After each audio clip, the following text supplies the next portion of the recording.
Welcome back. Well, he's been busy since he was sworn in, pushing the digitization agenda across the country.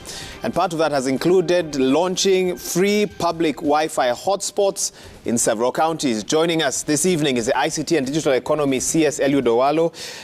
In his first interview, I believe, on this end, or at least on this show, to have this particular discussion. Remember, you can weigh in using the SMS line 22422, and the hashtag is Newsnight. CS, let me first begin by welcoming you. Thank you for making time for Newsnight. Thank you very much. It's my pleasure. And a Happy New Year. You too. We can still do that until a few days from now. Absolutely. Let's dive straight into it. Yes. ICT Ministry, we've had the President speaking at least once, if not more, on his dream of the digitization of at least 5,000 government services within the next 6 months. Yes. I also know he spoke of 300 services that have been digitized so far. 350. 350? Yes. Okay.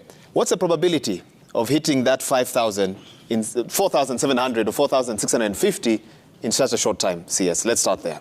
Of course, the balance of probability tilts in favor of the former. We are capable of digitalizing 5,000 services within the next 6 months. As we speak, we have just taken over the eCitizen platform. We want to upgrade the infrastructure, and by next week, we will be onboarding additional services onto that platform. Who was running the platform before? Well, the platform was being run by a private sector entity, and this has been the case over the past about 10 years.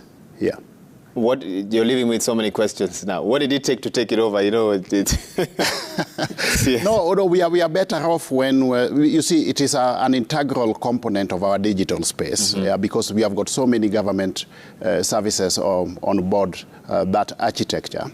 And because it is something that involves consumption of services by the public's interest is better protected when that architecture is in the hands of the state. And that's exactly what we have done. And of course, we know that the Treasury CS had gazetted the portal to be the official, government digital payment platform. Yes. I think I was just curious to understand, because this matter was in court, have you settled with independent suppliers outside of court, or how did you settle them? There was no dispute between the government and the supplier in court. Whatever was in court was between the entities in their individual capacities, among themselves. Okay. Yeah, which they are sorting out. So what you're telling us is eCitizen now is fully run by the Kenyan government for the benefit of Kenya? Yeah, we have agreed actually on the entire framework of taking it over. We are just waiting for the final nod now from the Attorney General, which is a matter of procedure, and then we sign the agreements, and then we are good to go. Okay. Yeah. And I'm sure we'll understand how this rollout, will be happening even as we continue. But bring you back to the digitization discussion of the 5,000 services.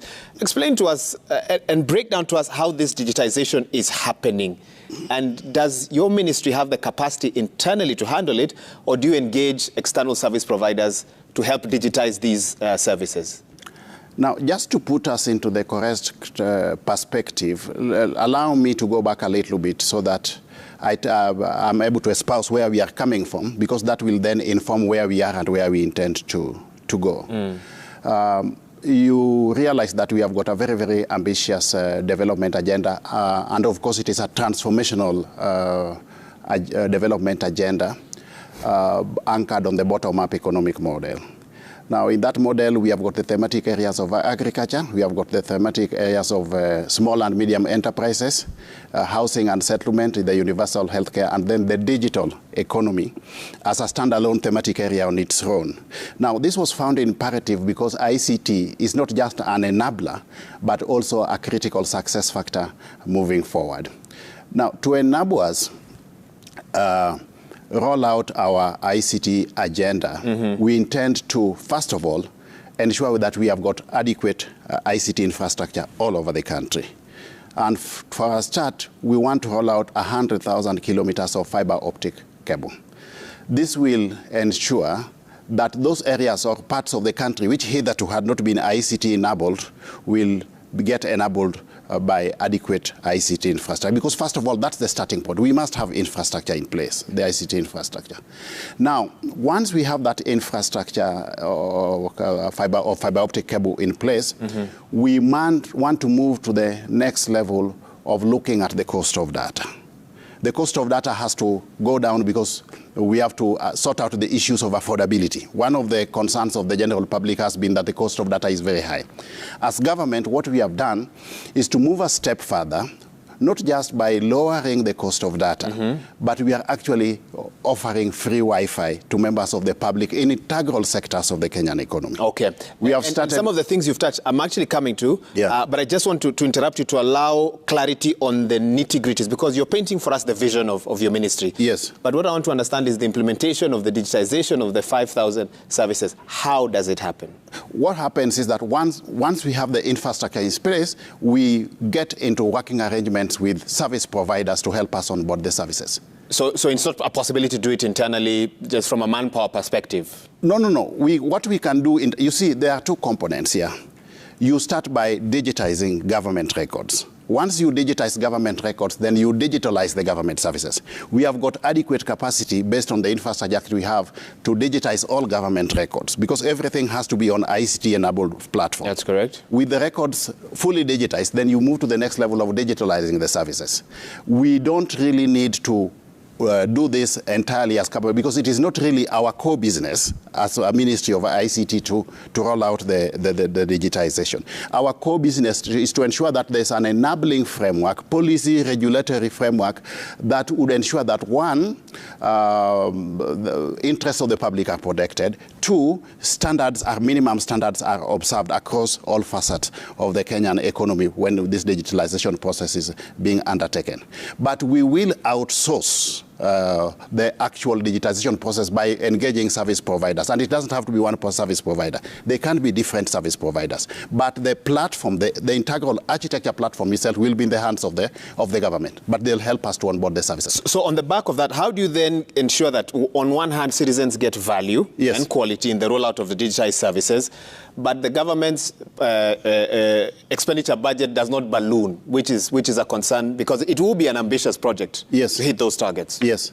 We are not going to have the government expenditure ballooning by way of the ICT digitization process, because what we are going to do is to take over the infrastructure from the private sector, which I've told you we are just at the final tail of taking. And then we will just have the initial budgetary provision to start rolling out the services. But as we progress, we will be having most of this being financed through what is called appropriation in aid, where you actually generate revenues internally. Through that processes, there's a mechanism through which, as you roll out the services based on the fees that you charge, some goes to the service providers, some actually is plowed back and reinvested into the government, into the same system as you roll out the services. So we are not going to be knocking on the doors of the exchequer every other day that give us money to onboard the services, because we are going to charge some fees for this. Part of it will go towards the cost of the professional fees of the service provider. Some will be plowed back into strengthening the infrastructure and also ensuring that additional services are onboarded. So we are not looking at a situation where we are going to have cumulatively or progressively additional funding being sought from the exchequer. Okay. And as Kenyans it will be a system that is self-sustaining. Fantastic. And as Kenyans listen to the ambitious agenda by the Kenya Kwanza government in regards to ICT and digitization, one stubborn question in the back of all our minds is, where does the Huduma number project sit in all these plans? People are so much preoccupied by this phrase Huduma number. I think it's the launch and the expectation that was set and the manner in which it was launched. No. You see, what is happening is that the Huduma number in itself was a very, very good, well-intended initiative. But the process of introducing it into the marketplace was wrong. Whenever you are introducing something new of that nature, one, you need to explain to Kenyans why it is imperative to introduce such an initiative. They need to understand what it entails. You need to seek stakeholders' views through various stakeholder affairs so that you get their buy-in. And one of the integral stakeholders in this vein is the Kenyan public. So what the pitfall that befell the Huduma number is that there wasn't adequate sensitization at the beginning. And you remember, it was being launched at a time when there was also a clouded political atmosphere. So there were suspicions around it. If you ask me, the intention of the Huduma number was good, because what was it trying to do? To ensure that we have got a digital identity yeah, that could facilitate virtual transactions between between the government and the public as far as provision of government services is concerned.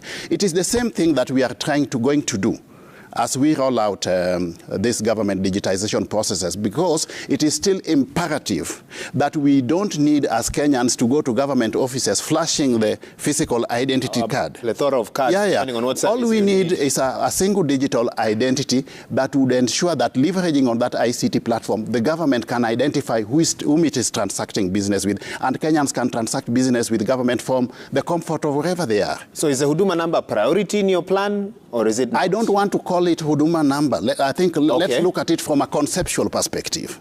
What we are talking about here is a digital identity. You can call it Huduma number, you can call it any other name. So let's look at it from that concept, that we need a digital identity to facilitate virtual transactions between government and members of the public. CS, I want to talk a bit more about some of the products that you want to digitize and the impact that you'll have. But hang on there, let's take a short break. We'll come back. We've got a lot more to get through. Keep sending in your questions, 22422.